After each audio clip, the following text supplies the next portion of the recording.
मेरे को दिखाया वो लहू लुहान हो गया। ऐसा कुछ भी नहीं किसी क्रू मेंबर को लहू लुहान नहीं किया था उन्होंने। बॉडी उठाने के लिए मेरे को और सतीश को बुलाया गया दुबई अल मिनात एयरपोर्ट पे। ओला जो यंगेस्ट था वो तो बहुत ही वायलेंट था। किसी को भी जाके वो करता क्या है, बहुत एंग्रीली बोलता था। 24 की रात को हुआ था, 25 को कोई एक्शन नहीं हुआ, 26 को भी नहीं हुआ।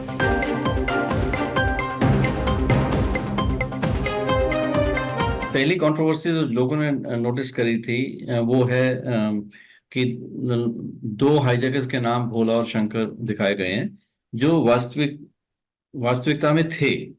मैं ये नहीं कह रहा कि उनको नहीं थे, बट लोगों को जिनको तकलीफ हुई है, और ठीक तकलीफ हुई है, उनका ये था भी कहीं पे आप ये तो बताइए ना कि ये उनके एज्यूम नेम्स थे, एलियासेस थे।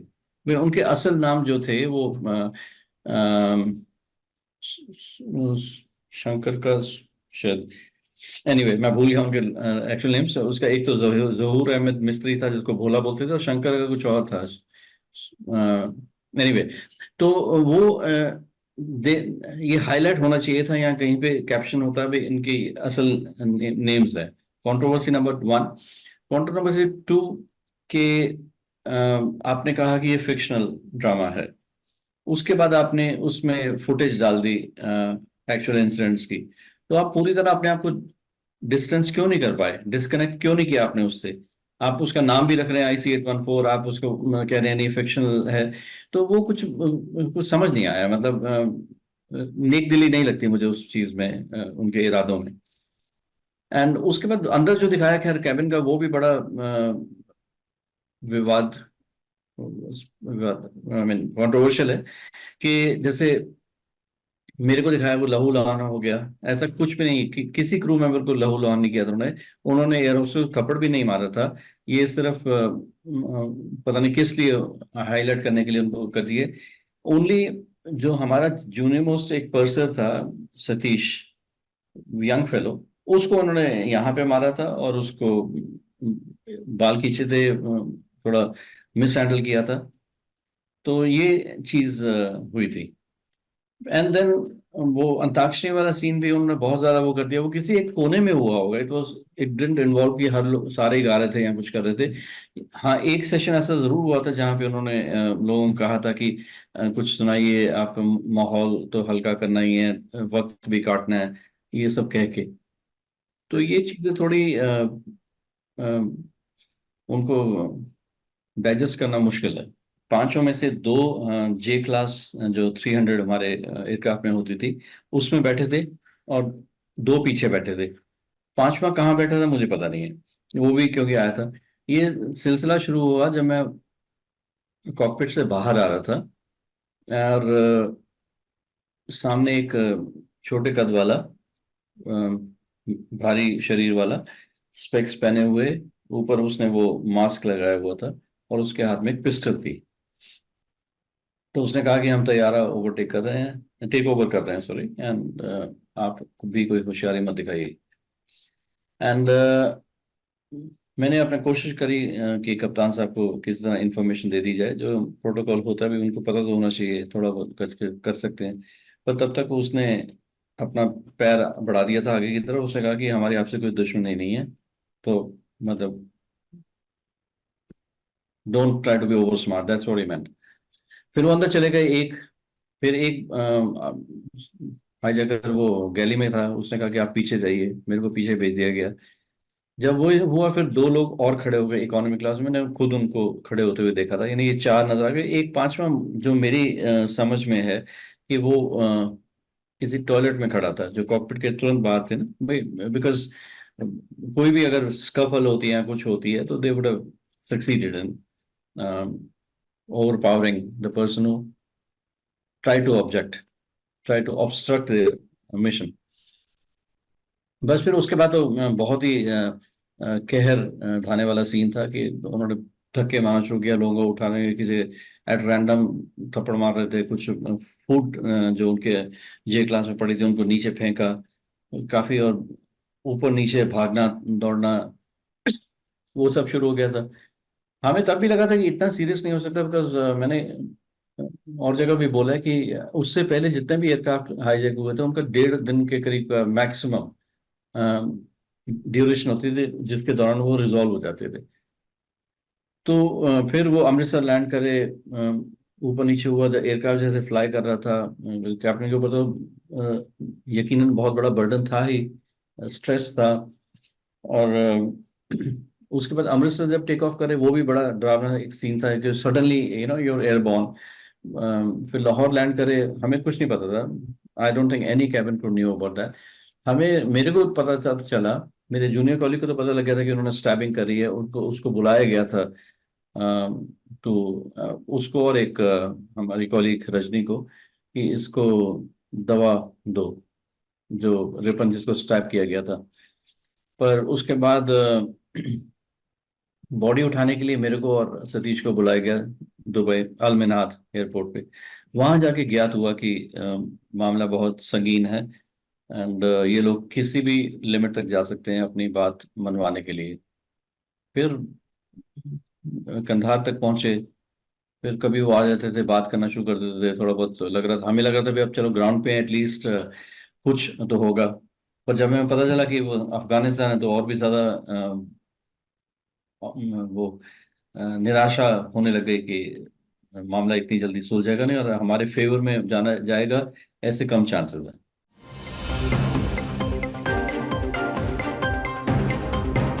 एक्चुअली वो जो जे क्लास एरिया जिसमें मैंने बताया ना, जिसमें 10 लोगों को लेके गए थे ये, और जिसमें से 2 को इन्होंने अटैक करा, वो वेकेट हो गया था एरिया। उसमें तकरीबन 35 या 33 सीट्स होती थी। अ, और उसमें ये लोग, वो रात को चीफ सोता था या ये बारी बारी करके सोते थे। एंड आपस में वो बात उनकी चीफ और बर्गर की और डॉक्टर की ज्यादा होती थी। ये दोनों जैसे शंकर और भोला, ये मोस्टली कैबिन में राउंड्स लगाते थे और डोमिनेट करते थे उसको। किसी को पहले पहले दिन तो वो अगर उठाता भी ना बात करने के लिए, सर उठाते तो उसको नीचे करो, ये करो, वहां जाके खड़े हो जाना, क्या चाहिए आपको, ऐसा ये सब सिलसिले हो रहे थे। भोला जो यंगेस्ट था, वो तो बहुत ही वायलेंट था, किसी को भी जाके वो करता क्या है, बहुत एंग्रीली बोलता था।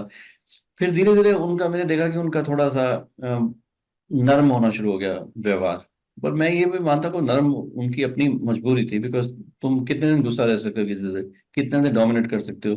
उनको ये भी पता था कि हम अगर ऐसे ही होगा तो फिर हम भी तो रेबेल करने का एक पॉइंट आ जाता है, जब उसके बिना आई मीन आप किसी का एग्रेशन टॉलरेट नहीं करते। आप कहते हो जो मेरे साथ होना देखा जाएगा, I am not going to suffer this any longer. तो फिर वो शर्मा साहब पे आ गए थे, और उनसे नाम तो कुछ करें, आप पोलाइटली भी बोलते थे, पैसेंजर के साथ बातचीत भी करते थे। कई कई बार भाई बताते थे कि देखो हम तो ये करना चाहते थे, ये करना चाहते थे, हमारा इरादा मारने का नहीं था, उसके रिपन के बारे में कुछ करे। बट इससे कुछ भी ये नहीं साबित होता मेरे हिसाब से कि वो बहुत ही दिल वाले लोग थे, या उनका कुछ ऐसे बहुत सॉफ्ट स्पॉट था कोई, ऐसा ऐसा नहीं होता। आई थिंक उनको बहुत ट्रेनिंग और रिहर्सल थी इस बात की कि अचीव करना है हमने। जैसे आम टेररिस्ट आजकल JNK वगैरह में देखते हो आप, कहीं भी होते हैं, उनको वो तो वहशी दरिंदे होते हैं, उनका कोई वो एंगल थोड़ी होता वहां पे, क्योंकि फंसे हुए तो लोगों के साथ तो कभी कभी बीच में, जैसे वो अंताक्षरी का बोल रहे हैं या गाना कुछ गा दीजिए, कुछ सुना दीजिए, वो सब होता था। जाहिर है कुछ ना होता, बिकॉज उनकी काफी उनके व्यवहार में फर्क आता था कुछ कुछ देर के बाद। पर वो जो उनका जो सैटेलाइट फोन या यूज कर रहे थे, वो हमारे हेयरिंग रेंज में नहीं था। वो सामने जाके, जैसे मैंने बोला कि एक पूरा जोन उनके पास था, कॉकपिट में वही लोग काबू करके बैठे थे, क्योंकि कंधार पहुंचने के बाद उन्होंने कैप्टन को भी कैबिन में बिठा दिया। बीच बीच में बुलाते थे उनको जब भी कुछ होना, कुछ सेटिंग होती थी या डिस्कस करना होता था उनसे। तो उनके उसके लिए हम उसके नहीं सुन पाते थे। पर ये फैक्ट है कि उनके एटीट्यूड में चेंज जरूर बीच बीच में आता था। फैक्चुअल एक्यूरेसी ये है कि घुस के उन्होंने कैप्टन्स के साथ काफी डोमिनेट किया था भाई, ये चलो, काफी रफ हैंडलिंग भी थी। इंजीनियर को जैसे खींचते हुए दिखाया है, उसके ये नहीं दिखाया कि उसके शर्ट पे उन्होंने वो चाकू वाला जिससे स्टैब किया था तो खून के निशान थे। वो नहीं दिखाया, लेकिन फिर भी रफ दिखाया कि उसको उनको खींच के बाहर ले गए थे जागिर साहब को। और उसके बाद अगर कैबिन के बाद उसके बाद वो नॉर्मल नहीं दिखाते। जैसे मेरा वो लहू लुहान दिखाया है, तो वो सीरीज में दिखाया कि उसको थर्ड या फोर्थ एपिसोड में कैप्टन बाहर आता है, अरे आर यू ओके। तो ये तो बहुत ही ज्यादा वो हो गया ना कि उसको एक तरफ उनको सब कुछ पता था और पता होना भी चाहिए था बिकॉज उनकी कम्युनिकेशन थी। एंड तो एक्यूरेसीज के पॉइंट ऑफ व्यू से एज अ सेड कि वो इनिशियल सीन्स जो हुए थे जरूर वो वास्तविकता के नजदीक थे। अमृतसर वाले भी कुछ हद तक ठीक है, उसमें उतना जितना टेरर था। पर वो मेरे जो मुझे जहाँ तक समझ है मेरे को बता रहे हैं कि वो कॉकपिट का विंडो खोल के बार बार देख रहा था बर्गर कि कोई कमांडो एक्शन तो नहीं है, कोई आसपास तो नहीं है। वो भी ठीक है। एंड लाहौर का भी वो जो बताया गया कि हम दरवाजा नहीं खोलेंगे, वो भी फैक्ट है। अलमिनाद में अगेन वो इनएक्यूरेसीज बहुत आ जाती है कि उसने एक हाईजैकर करने और दूसरे पर्सन ने उठ के वो करी, बॉडी रखी बाहर। फिर सीधा कंधार पहुंचते हैं। उस वहां तो कोई ऐसा है ही नहीं। फिर बाद में मतलब जैसे मेरे ख्याल से जैसे जैसे स्टोरी बढ़ती रहती है एक्यूरेसीज कम होती चली जाती हैं। स्पेशली वो जो अपना ब्यूरोक्रेसी वाला दिखाया है, गवर्नमेंट ही कुछ अपना क्लैरिफिकेशन दे दे तो है।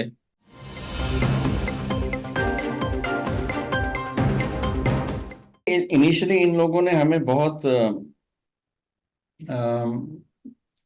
प्रोवोक करने की कोशिश करी है क्योंकि आपकी गवर्नमेंट तो हॉलीडे पे है, क्रिसमस पार्टीज हो रही हैं, ये है वो है। क्योंकि 24 की रात को हुआ था, 25 को कोई एक्शन नहीं हुआ, 26 को भी नहीं हुआ। अब चक्कर ये होता है कि आप एक अनबायस्ड वे से देखिए या अपने आप को डिटैच करके मैं देखूं, तो कभी भी ऐसा नहीं होता कि इमीडिएटली कोई। और उन दोनों ऑफ कोर्स सिस्टम्स और प्रैक्टिसेस इतने एडवांस नहीं थे, अब तो फिर भी टेक्नोलॉजी बहुत अच्छी हो गई है, communication is a lot better. कि तो 27 को यानी मंडे को वो रिलीफ टीम आई थी। अब उस रिलीफ टीम में इतने टॉप ऑफिशियल्स थे, डोवल साहब थे, काटजू साहब थे, एक मिस्टर सांधु भी थे, और अपने इंटेलिजेंस ब्यूरो के लोग थे, दो एक कमांडोज थे, डॉक्टर्स और नर्सेस थे, इतने सारे पूरी टीम आई थी। इंडियन लाइंस का एक पूरा रिलीफ टीम आई हुई थी उसको ऑपरेट करने के लिए। तो ये चीजें जैसा भी कहो हुई तो थी ना। I mean you could say कि अच्छा एक दिन का डिले हो गया, 25 को ही हो जाना चाहिए था। पर रिस्पॉन्स भी देखना पड़ता है, आफ्टर ऑल आपके गर्दन पे बंदूक रखी है उन्होंने। India is a mighty nation. तो यू या तो ना भी तुम इसराइल की तरह you permanently ready to swing into action, वो तो नहीं था। तो मेरे हिसाब से ठीक है, मैं नहीं कहता जैसे अमृतसर पे डेफिनेटली कुछ होना चाहिए था। अब क्यों नहीं हुआ उसके तो और बहुत सारे पहलू हैं, उसको बहुत सारा डिस्कस भी किया गया है। मेरे कुछ टिप्पणी करने से कुछ बदलने वाला नहीं है। पर बाय एंड लार्ज मेरे ख्याल से गवर्नमेंट को ऐसा कुछ नहीं है कि ओ इट वाज सो। में अब जैसे क्षमा चाहता हूँ कि जसवंत सिंह जी का वहाँ जाना, इट्स बहुत आसान है क्रिटिसाइज कर देना कि वो खुद लेके गए, उनका ये कर गए। मैं आपको यकीन दिलाता हूँ मेरे, और मैं बहुत छोटा इंसान हूँ, मेरी थिंकिंग कितनी मैटर करते कि नहीं करते, पर अगर सिंह साहब नहीं जाते, अब ये वो बंदे छुड़वा लेते और फिर वो कहते नहीं हमें और फ्रेश डिमांड है, तो तुम क्या कर लेते। वहां एटलीस्ट उनके जाने से कुछ आंख की शर्म हुई, कुछ उनको हुआ कि भाई हाँ हमें इंडिया के थोड़ा फेवरेबल इंप्रेशन मिलेगा तालिबान के पॉइंट ऑफ व्यू से कह रहा हूँ मैं। तो वो चीजें भी तो है ना। शर्मनाक बात तो थी उन तीनों का छोड़े जाना। उसके बाद इंडिया ने कितना बड़ा प्राइस पे किया है। हम जानते हैं वो अटैक्स हुए हैं, जैश ए मोहम्मद है, दुनिया भर के कारनामे उन लोगों ने किए हैं। वो तो एक सिलसिला है जो चलता ही रहेगा हमारे पड़ोसी देश से। उन्होंने रेक्टिफाई कर दिया, अच्छा किया। But did they have a choice? क्योंकि हम सब जानते हैं कि अब with the power of the internet, the digital newspapers platforms जितने हैं, अवेयरनेस लेवल बहुत बढ़ चुके हैं। अब ऐसे उनके कहने से कि अनुपम सिन्हा जी ने वो खुश हो गए, देखो इतना व्यूअरशिप बढ़ रही है, बात वहां पे नहीं जाके रुकती। उनके पास कोई चॉइस नहीं थी, and it should have been done in the first place. क्यों हुआ? Will they come up with, हमारे क्या होता है सिस्टम, अगर आपके ऊपर कोई गलत इल्जाम लगा देता है, वो इतना बड़ा आ जाएगा। जब डिस्क्लेमर को इतना सा छोटा सा होगा, भी मैं I am sorry, we regret and all that, तो the damage is already been done. फिर भी ये फैक्ट है कि इस तरह तो अगर कोई भी कुछ ना कहता, हमारे कोई प्रोटेस्ट ना होती, हम सब डिसेंट इंडियंस की तरह बैठे रहते, तो कल को कुछ साल बाद तो लोगों को ये पता भी नहीं होना था कि भोला और शंकर उनके असली नाम क्या थे। अच्छा लगता है कि Indian public is very aware at the moment. हम वो अच्छा बुरा सब कुछ दोनों होता है, पर एटलीस्ट पहले की तरह वो तो नहीं कि दब्बू बन के बैठे रहेंगे और कुछ नहीं करेंगे, वो नहीं होगा। एंड ऑल्सो एक हमारे एविएशन के एक्सपर्ट हैं संजय लजार, उन्होंने बोला था कि डिस्क्लेमर इतना छोटा सा है, इट्स नॉट इवन विजिबल। आपने कहा जी बेस्ड ऑन डिशन बुक, वो डिशन आज खुद उसका, अब वो कहाँ तक सच है मुझे नहीं पता, अभी मेरे को पता नहीं है, मेरे को बताया गया कि उन्होंने कहा कि जो प्लम्बिंग वाला इंसिडेंट था वो गलत शो किया गया है। तो अपना वही चीज़ है ना कि प्रेशर इनके ऊपर डालना बहुत जरूरी था कि कहा जाए, ताकि आगे को भी कुछ हो। मैं तो कहता हूँ वैसे इट्स हाई टाइम कि सम सॉर्ट ऑफ, जैसे कोई सेंसर बोर्ड है, वो तो चलो बड़ी चीज है, पर कोई ना कुछ एक एक डिवीजन होनी चाहिए जो इनके साथ वो कर सके। इससे पहले भी बहुत सारी सीरीज में दिखाया गया कि जैसे सोसाइटी में पता नहीं क्या हो रहा है, कुछ हो रहा है। दोनों तरफ के मैं कहता हूँ, मतलब किसी भी साइड के वो हो, उनको ऊपर एक कोई ना कोई अंकुश होना चाहिए कि एग्जैजरेट ना कर सके, प्रोवोक ना कर सके। They should not contribute to undermining the peace of the country.